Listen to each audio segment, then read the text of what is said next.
The economy is one very big part of the story and the bill that they're trying to get passed. The other side is the climate measures in the Inflation Reduction Act. So I want to talk to Zara Hirji, climate reporter for Bloomberg News. Zara, thank you for being with us tonight. Let's talk about this very important part of the bill. If this bill stays on track, it could become the most significant climate bill to ever pass Congress. Give us a sense of how big a deal this is and the impact that it's going to have. I mean, this is a big deal. You know, the if is the key word. You mentioned history, but a lot of my sources say this is going to happen. And at the top of the show, you mentioned a pretty key statistic. This bill could bring the U.S. close to cutting its climate emissions 40% compared to 2005 levels by 2030. That gets the U.S. pretty close to the goal that President Biden set at the beginning of his term to cut emissions 50%.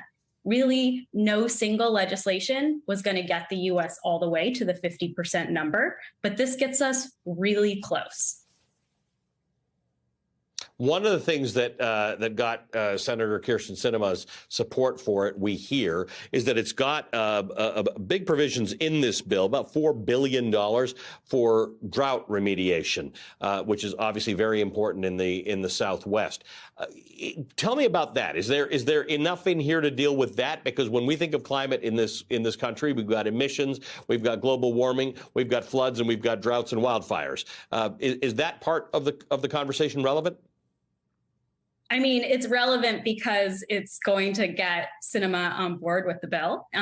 This is a piece that is still being negotiated, and I will be watching it over the weekend to see what kind of makes it through the Senate. Will any of these numbers fix or address or solve the drought? Will any of these numbers fix climate change?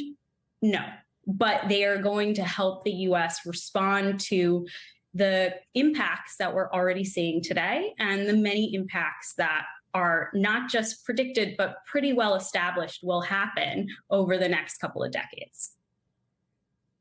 Is there anything obvious, because there must be, these bills are never as big as people who are experts at climate change think they need to be.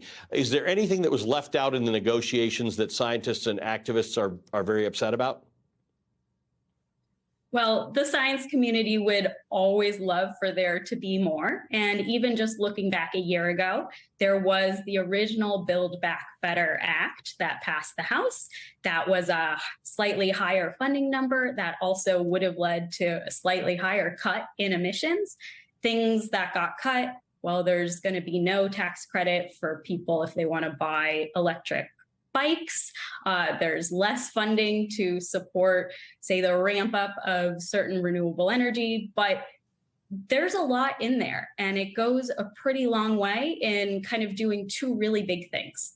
First, it's electrifying the power sector and specifically moving where we get our energy, our electricity, away from fossil fuels to cleaner energy sources like wind and solar. And it's also going to help with cleaning up transportation. Again, a lot of the cars on the road run on fossil fuels, gas and oil, and this is really going to help incentivize and ramp up the number of electric vehicles on the road. And are we going to see that in rebates the way we used to, that if you buy an electric car, you get a discount or you get a rebate? Or is this going to be on the supply side where you're going to just see more electric cars? They're going to be more price competitive. They're going to be more charging stations all over the place. How do you see it playing out in practical terms for Americans? So this bill really gets at both things, but there are a lot of pieces of it that will really impact households and individuals.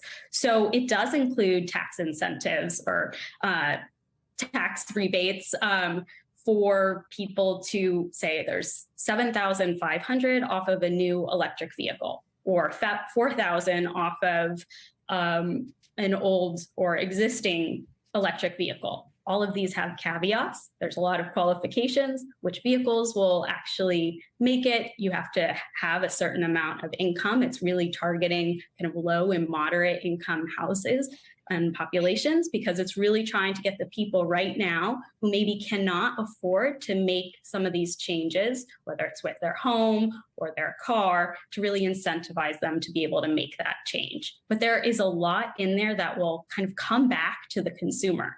So this is for buying heat pumps. This is for a lot of things that can make your home more energy efficient, as well as your cars. Zara, you have taken a complicated issue and made it very easy for us to understand. Thank you for that. Zara Hirji is with us tonight to help us make sense of this very, very big part of the bill. Thank you for being with us.